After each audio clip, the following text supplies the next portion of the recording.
अगर अभी तक आपने हमारा YouTube चैनल सब्सक्राइब नहीं किया है तो उसे सब्सक्राइब कर लें और बेल आइकन को ज़रूर दबाएं ताकि हर आने वाली रेसिपी आप सबसे पहले देख सकें। बिस्मिल्लाहिर्रहमानिर्रहीम, अस्सलाम वालेकुम। कैसे हैं आप सब? उम्मीद करती हूँ कि आप इंशाल्लाह खैर वाफ़ियत के साथ होंगे। आज जो डिश मैंने बनाने के लिए मैं आपके लिए लेकर आई हूँ वो सादी सब्ज़ी है और वो इसलिए मैंने चूज़ की, मैंने कहा चलें अब इतने सारी गोश्त के आइटम्स के बाद थोड़ा सा चेंज हो जाए। तो इसमें जो मैंने सबसे पहले चूज़ किया है वो है सादी भिंडियाँ। और सादी भिंडियों में अक्सर मैंने ये बात नोटिस की है कि अमूमन बच्चों को ख़ासकर बहुत ज़्यादा ये लेसदार हों तो पसंद नहीं करते बच्चे। तो यहाँ पे मैंने कुछ टिप्स इस तरह की बताई हैं आपको कि इंशाल्लाह अगर आपको नहीं पसंद लेसदार भिंडी तो उसको आप किस तरह से हैंडल करेंगे कि वो ज़्यादा इस तरह से स्टिकी या मतलब लेसदार ना बने। और अगर आपको वैसे ही पसंद है तो आप उस चीज़ को स्किप कर देगा, उस टिप को, तो आप लेसदार भिंडी इस्तेमाल मतलब उसी रेसिपी को फॉलो कर सकते हैं। तो अब चलते हैं रेसिपी की तरफ। उससे पहले अगर मैं बस इतना कहना चाहूँगी कि अगर आपको रेसिपी पसंद आए तो हौसला अफजाई के लिए उसे ज़रूर लाइक किया करें। चलें चलते हैं रेसिपी के लिए। जी यहाँ पे अब हम बताएंगे इंग्रेडिएंट्स के कौन क्या क्या इंग्रेडिएंट्स हैं। तो सबसे पहले मैं आपको बताती चलूँ कि यहाँ पे मैं लूँगी 1 tablespoon red chilli flakes या कुटी हुई लाल मिर्च। ठीक है, आप हस्बे ज़ायक़ा इसको कर लें, कम कर सकते हैं अगर आप मिर्चें ज़्यादा नहीं लेते। यहाँ पे ये जो मैंने लिए हैं कुछ कड़ी पत्ते और ये 3 साबुत लाल मिर्च, ये जो है वो मैंने बघार के लिए लिया है। आप यहाँ पे ग्रीन चिली भी यूज़ कर सकते हैं। ये 1 से 1.5 बड़ी प्याज, इसको मैंने फ्राई करके बिल्कुल क्रश कर लिया है, चूरा कर लिया है। ठीक है, और 1 बड़े साइज़ का टमाटर और विनेगर लिया है यहाँ पे कुछ, मैं समझ लें 1 से 2 टेबल स्पून लूँगी। अगर आपके पास विनेगर नहीं है तो आप वो भी यूज़ कर सकते हैं, लेमन। ठीक है, और मतलब थोड़ा सा इसको खटाई मुझे अच्छी लगती है तो वो अच्छा लगता है इसमें। और इसके अलावा 1 टीस्पून मैं लूँगी यहाँ पे भुना कुटा ज़ीरा, नमक लूँगी हस्बे ज़ायक़ा, और यहाँ पे मैं 1 टीस्पून, हाफ़ टी स्पून से 1 टीस्पून मैं लूँगी कड़ी पाउडर। ठीक है, और आधा किलो मैंने सब्ज़ी ये ली है भिंडियाँ। और भिंडी को मैंने इस तरह से वॉश करने, पहले वॉश करें उसके बाद काट के, ये बिल्कुल ड्राई होनी चाहिए। ठीक है, इसको आप काट के रख लें। ये आधा किलो भिंडियाँ। ठीक है, चलें चलते हैं अब रेसिपी की तरफ। बिस्मिल्लाहिर्रहमानिर्रहीम। यहाँ पे मैंने ऑयल वही वाला मैं यूज़ कर रही हूँ, इस्तेमाल कर रही हूँ जो मैंने अनियन फ्राई करने के लिए मैंने इस्तेमाल किया था। ठीक है, लेकिन मैंने उसमें से काफ़ी सारा तेल जो है वो निकाल लिया है और मैंने अपने पास ये कप में जमा कर लिया है। मैं इसको वक्तन फ़वक्तन देखने के साथ फिर ऑयल ऐड करूँगी। जैसे कि आप मेरी प्रीवियस रेसिपीज़ में देख रहे होंगे कि हालांकि मैंने जैसी भी डिशेस बनाई हैं मैंने कोशिश की है कि ऑयल मैं बहुत ज़्यादा यूज़ ना करूँ। हालांकि जो सब्ज़ी होती है ना, सादी सब्ज़ी, उसमें नॉर्मल से ज़्यादा ऑयल जाता है, लेकिन फिर भी कोशिश करनी चाहिए कि ऑयल ज़रा कम ही यूज़ हो। इसलिए मैं अभी एक साथ नहीं डालूँगी और फिर आहिस्ता आहिस्ता उसको देख के फिर डालूँगी। अच्छा, अब आप ये देख रहे होंगे कि मैंने मसाला डालने से पहले ये भिंडियाँ क्यों डाल दी हैं। सबसे पहले ये भिंडियाँ इसलिए डाली हैं क्योंकि नॉर्मली अगर हम भिंडियों को डायरेक्ट पकाते हैं ना तो आपने देखा होगा कि एक भिंडियों में एक लेस सी आती है और बच्चे अक्सर बहुत नापसंद करते हैं उसे, मतलब वो लेस काफ़ी सारे लोगों को भी नहीं पसंद होती। तो जब आप इसमें भिंडी को पहले फ्राई करते हैं ना तो इससे क्या होता है कि इसका जो ये स्टिकीपन है या ये जो वो जाती है लेस सा आता है वो हो जाएगा लॉक।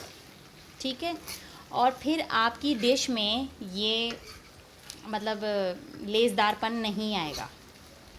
ये भी आप एक एज अ टिप करके आप इसको ना नोट कर लें कि अगर आपको लेस नहीं पसंद या आपके बच्चों को नहीं पसंद तो आप इसको ये कर सकते हैं कि पहले ही फ्राई कर लें।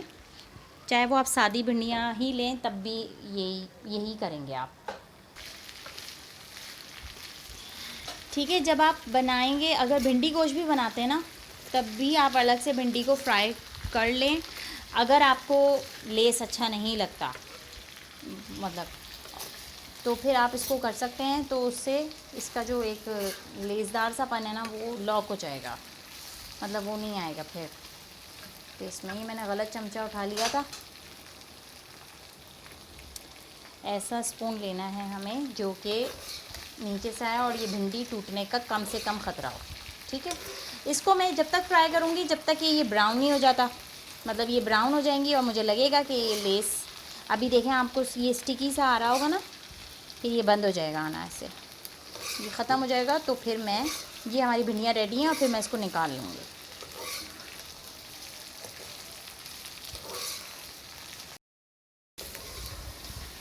जी जनाब, ये काफ़ी हद तक हो गया है और देखें अब इसमें स्टिकीनेस इतनी नहीं आ रही है और ये हमारी हो गई है भिंडी फ्राई।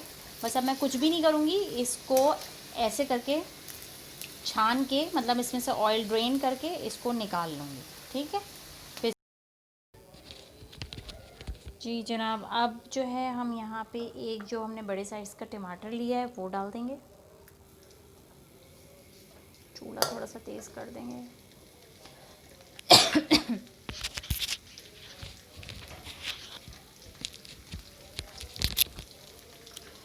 और यहाँ पे मैं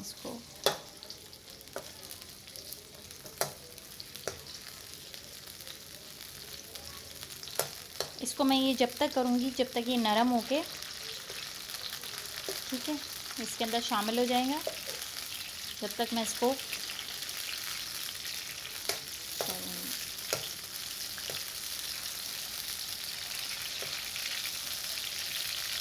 ठीक है, आपको फिर दिखाती हूँ।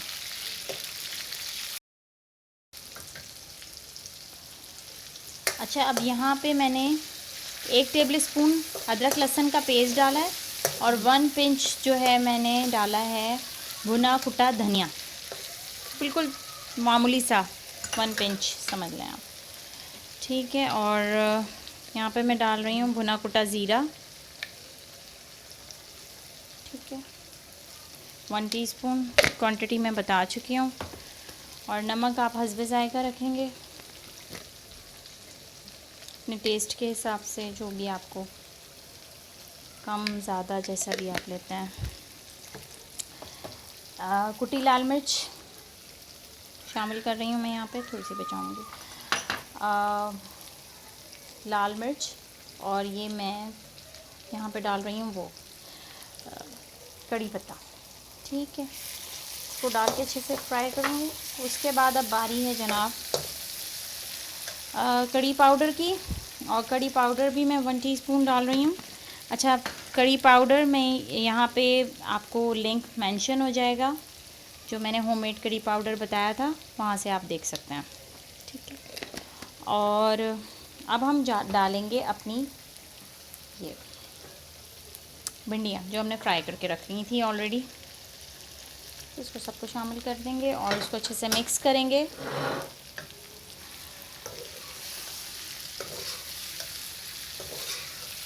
ऑयल मैंने जो मेरे पास सारा था ना वो मैंने यूज़ कर लिया है, जो प्याज जिस पे फ्राई की थी ना और मैंने अलग से रखा था, वो पूरा मैंने यूज़ कर लिया। सादी सब्ज़ियों में ऑयल ज़्यादा यूज़ होता है, अदरवाइज़ आप कोशिश यही करें कि जहाँ पे भी कम से कम हो सके ऑयल बहुत ज़्यादा यूज़ ना करें, कम में ही काम चल जाए। लेकिन असल में जो सादी सब्ज़ी होती है ना, उसमें ये होता है कि वो लगने लगती है, तो थोड़ा सा मैं उसमें नॉर्मल से ज़्यादा हो जाता है। और लास्ट में मैं ये डालूँगी, पहले मैं डालूँगी ये सिरका, आप डालें चाहें तो 2 से 3 आप वो भी डाल सकते हैं, लेमन, ठीक है। और इसको हिलाने के बाद मैं सबसे लास्ट में अनियन शामिल करूँगी। अनियन अगर आप एक दफ़ा फ्राई करके रख लेना, बहुत सहूलत हो जाती है। ये मैं एक बड़ा अनियन जो है, एक बड़ी प्याज को मैंने यहाँ पे फ्राई करके बहुत ज़्यादा इसको वो कर लिया था हाथों से ना, तोड़ लिया था, क्रश कर लिया था। इसको मैं यहाँ पे मिक्स कर दूँगी। इसमें हमने कोई पानी नहीं डाला है, आपको पता ही होगा। और अब मैं थोड़ा सा इसको ज़्यादा फ्लेम पे करूँगी, और ये जो है ना, इसका मैं मतलब एक तरह से थोड़ी सी भुनाई टाइप की होगी। फ्लेम ज़्यादा कर देता।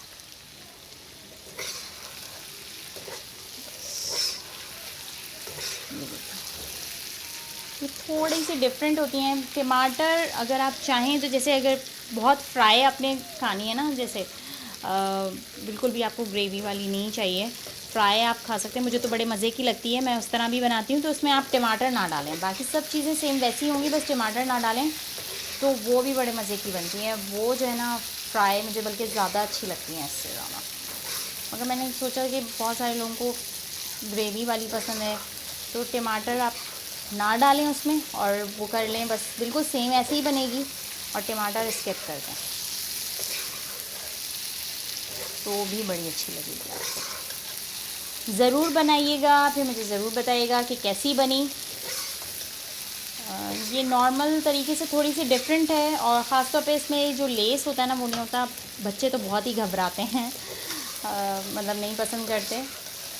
तो मैं अक्सर इस स्टाइल से बनाती हूँ। तो ये बिल्कुल ढाबे की स्टाइल से लगती है, जैसे हम बाज़ार ढाबा मतलब जैसे हम बाहर होटल वगैरह में जो सादी भिंडी और सादी सब्ज़ी वगैरह लेते हैं ना, तो वो उस टाइप की लगती है ये।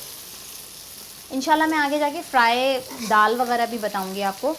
अब थोड़ा सा मैं अब ईद उल अज़हा स्पेशल के बाद अब सब्ज़ी और दालों पे आऊँगी इंशाल्लाह। इसके साथ ही हमारी सादी ज़बरदस्ती भिंडी ढाबे वाले स्टाइल की हो गई है तैयार।